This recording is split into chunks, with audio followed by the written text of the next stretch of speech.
My question to you this morning, to get you thinking like criminologists, how much crime is there in Northern Ireland? Maybe you know, maybe you don't. There is an exact answer, depending. But how many recorded crimes were there in Northern Ireland for the last financial year?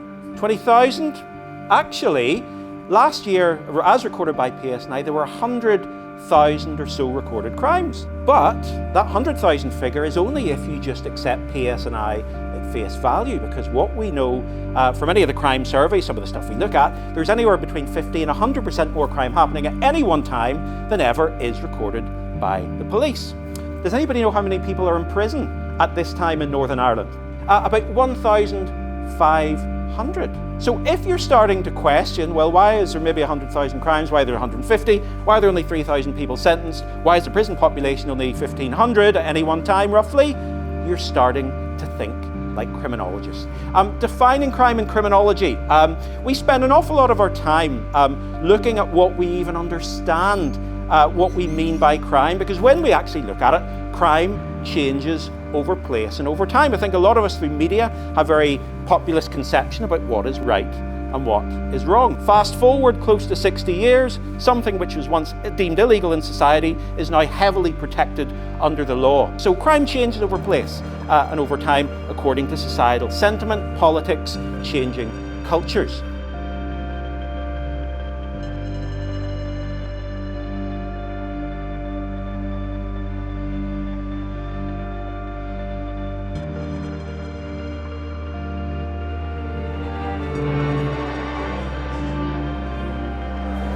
My name's Maria and I just finished my final year studying social policy and sociology here at Queen's.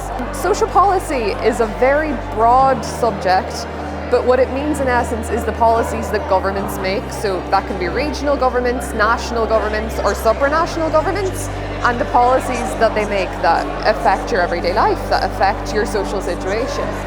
You learn to analyse these policies, you learn to understand the effects that policies have on people, and you learn how to write policy and evaluate policy to improve society, to have an effect in your community or in your country.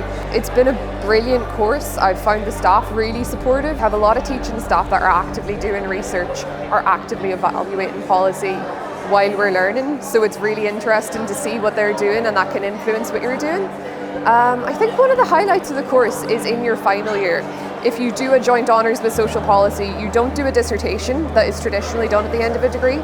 You do a policy briefing paper, which is group work, but you get paired up with an organisation in Northern Ireland that needs a piece of research done. And it's a great opportunity to interact with people and see the impact that research done in a university can have, and to see what jobs are out there, to see what different sectors are available to go into. And it's really interesting hands-on work. Things that seem really distant from you, like government policy, is actually not so distant at all, and how it really affects your day-to-day life and how people interact with each other. I'm going on to do a master's in sociology and global inequality. But there's so many options for what you can go on to do. It's a broad degree course and a broad part of a degree course, but you can really spin it to look into whatever you're interested in. There's a load of different ways that you can branch off into a career afterwards, and there's fantastic support here to find what's right for you.